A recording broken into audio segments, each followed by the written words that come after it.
मेरे प्यारे साथियों, नमस्कार। फ्रेंड्स, आज मैं राज्यसभा के सभापति के खिलाफ अविश्वास प्रस्ताव ला करके कैसे उन्हें उनके पद से हटाया जा सकता है, इस विषय पर बात करने जा रहा हूं। शायद आपको यह विषय थोड़ा अटपटा सा लगा होगा कि ये पॉलिटिकल साइंस का विषय कहां से आ गया। मैं करेंट अफेयर्स की बात कर रहा हूं। जी हाँ, ये करेंट अफेयर का एक अंश है। यह अंश किस तरीके से करंट अफेयर्स का है, मैं आपको याद दिलाने की कोशिश करता हूं कि अभी जब संसद का सत्र चल रहा था तो राज्यसभा में एक घटना घटित हुई, और यह घटना घटित हुई हमारे राज्यसभा के सभापति और जया बच्चन जी के बीच में। राइट, हमारे सभापति जी कुछ बोले, उस पर जया बच्चन जी जो हमारी राज्यसभा के सदस्य हैं, उन्होंने अपनी आपत्ति दर्ज कराई और उन्होंने ऐसा कुछ कहा कि मैं एक्ट्रेस हूं, मैं लोगों के टोन को समझती हूं, उनके एक्सप्रेशन को समझती हूं, उनकी बॉडी लैंग्वेज को समझती हूं। इस बात पर सभापति जी उखड़ गए, और इससे पहले जया बच्चन जी ने एक बात और कही थी। इस पर आप सब विचार कीजिएगा। जया बच्चन जी ने कहा, पूरी विनम्रता के साथ ही कहा कि महोदय, हम सब कलीग हैं, यानी कि हम सब साथी ही हैं, समान हैं। बस फर्क इतना ही है कि आप सामने वाली कुर्सी पर बैठे हुए हैं। इसका मतलब है कि हम सब समान हैं, आप सामने वाली कुर्सी पर बैठ करके थोड़े से विशेष हो गए हैं।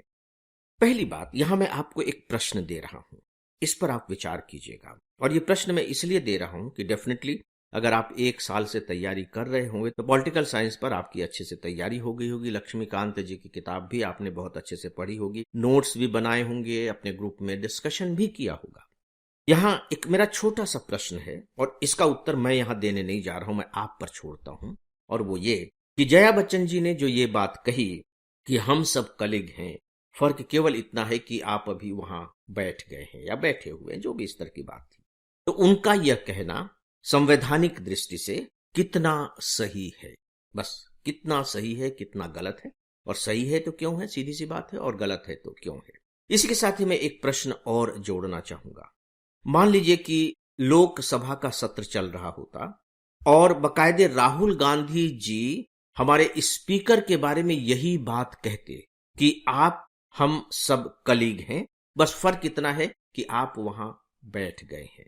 तो क्या वो सही होते या गलत होते? और यदि सही होते तो क्यों सही होते, और गलत होते तो क्यों गलत होते? इस प्रश्न पर आप लोग विचार कीजिए, आपस में डिस्कशन भी कीजिए, आप लोगों को मजा आएगा, और इससे आपके कम से कम दिमाग की जुताई हो जाएगी, जो सिविल सर्वेंट बनने की मैं समझता हूं कि प्राइमरी रिक्वायरमेंट है, कि आपका दिमाग सोच सके, आपका दिमाग उत्तर तैयार कर सके। तो दोस्तों, इसके बाद मामला थोड़ा सा काफी बढ़ता चला गया, बहुत हॉट डिस्कशन होने लगे, और बाद में फिर हमारे विपक्ष ने यह फैसला किया कि हम सभापति के विरुद्ध अविश्वास प्रस्ताव लेकर आएंगे। ये करंट अफेयर का हिस्सा बन गया। इसका मतलब है कि राज्यसभा के सभापति के विरुद्ध अविश्वास का प्रस्ताव प्री का भी टॉपिक बन गया है, और आपके मेंस का भी टॉपिक बन गया है। यानी कि आपको तैयारी करनी चाहिए कि राज्यसभा के सभापति को उनके पद से कैसे हटाया जा सकता है। लेकिन इसके साथ ही साथ जो सिविल सर्विस एग्जामिनेशन का जो पैटर्न है, उसकी जो प्रवृत्ति है, वो ये कि आपको यह भी जानना चाहिए कि स्पीकर को कैसे उनके पद से हटाया जा सकता है। देखिए, स्पीकर मैं कह रहा हूं तो वो लोकसभा के अध्यक्ष हैं, उन्हें सभापति नहीं कहा जाता, हिंदी में उन्हें अध्यक्ष कहा जाता है। इसे और थोड़ा सा एक्सटेंड कर दीजिए कि राष्ट्रपति को अपने पद से कैसे हटाया जा सकता है। इन तीनों के बारे में आपकी तैयारी अच्छी होनी चाहिए। दोस्तों, अब मैं आता हूं बहुत ही एक सिंपल से तथ्य के ऊपर कि कैसे हटाया जा सकता है, और ये बहुत ही सिंपल सा है।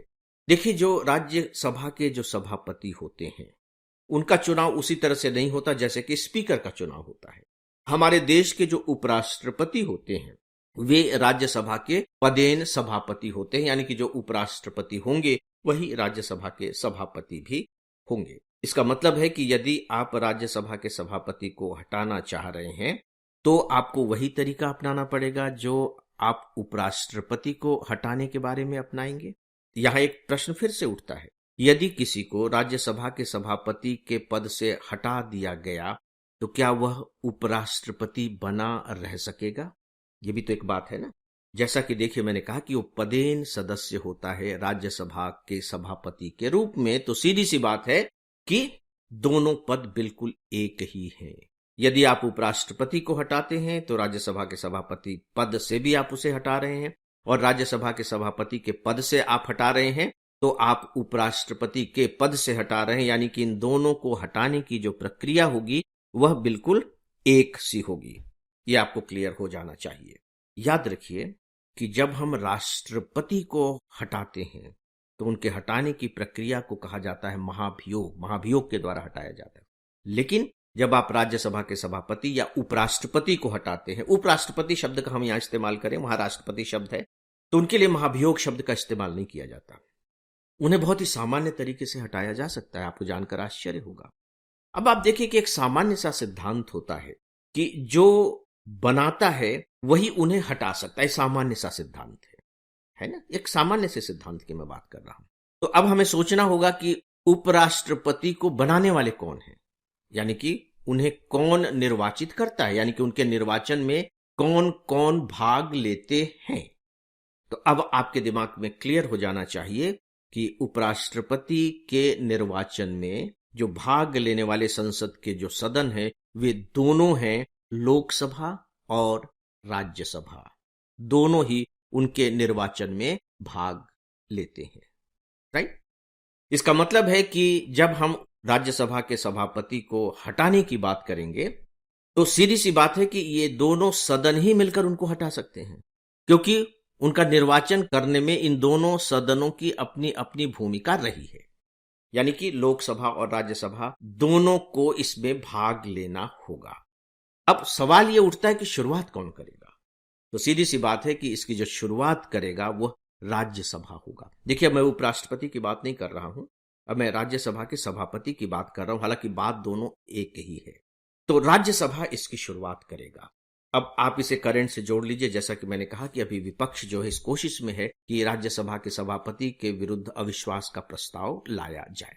ठीक है, अब सदस्य अविश्वास का प्रस्ताव लेकर के आएंगे। जब अविश्वास का प्रस्ताव लाया जाएगा तो पहले इसे राज्यसभा द्वारा पारित होना होगा, और राज्यसभा द्वारा पारित होने के लिए याद रखिए पूर्ण बहुमत की जरूरत होगी। जब हम कहते हैं पूर्ण बहुमत और बहुमत, तो उसमें एक छोटा सा फर्क होता है। बहुमत का मतलब है कि राज्यसभा में जितने सदस्य मतदान के समय उपस्थित रहेंगे उनका बहुमत। लेकिन जब हम कहते हैं पूर्ण बहुमत तो इसका मतलब यह होता है कि उस समय राज्यसभा के सदस्यों की जो संख्या है उनका बहुमत। ये नहीं कि उपस्थित सदस्यों की संख्या। ये आपको अंडरलाइन कर लेना चाहिए अपने दिमाग में, क्योंकि यूपीएससी प्री एग्जामिनेशन में इसी तरह से आपको फंसाने की कोशिश करता है और ये जानना चाहता है कि आपके दिमाग में चीजें कितनी स्पष्ट हैं। राइट। तो जब पूर्ण बहुमत के द्वारा राज्यसभा से पारित हो जाएगा, इसे हम कहते हैं एक संकल्प पारित करेगा राज्यसभा। इसके बाद फिर वो लोकसभा में चला जाएगा। दोस्तों, लोकसभा में जाने के बाद फिर लोकसभा इसे अपनी सहमति देगा, अनुमोदित करेगा, और इसका जो नोटिस है वो कम से कम 14 दिन पहले दिया जाना चाहिए। तो अब आप देखिए, राज्यसभा ने पारित किया, लोकसभा उसे अनुमोदित कर देगा, तो अविश्वास प्रस्ताव पारित हो जाएगा। और सीधी सी बात है कि फिर राज्यसभा के सभापति को अपना पद छोड़ना होगा, और जैसे ही वो राज्यसभा के सभापति के रूप में अपना पद छोड़ेंगे, उपराष्ट्रपति का भी पद उन्हें छोड़ने के लिए विवश होना पड़ेगा। ये हमारी एक संवैधानिक स्थिति है। प्री एग्जामिनेशन में फ्रेंड्स जिस तरह से क्वेश्चन पूछे जाते हैं, उन क्वेश्चंस को ध्यान में रखते हुए मैंने इस विषय पर बहुत संक्षिप्त तरीके से अपनी बात रखने की कोशिश की है।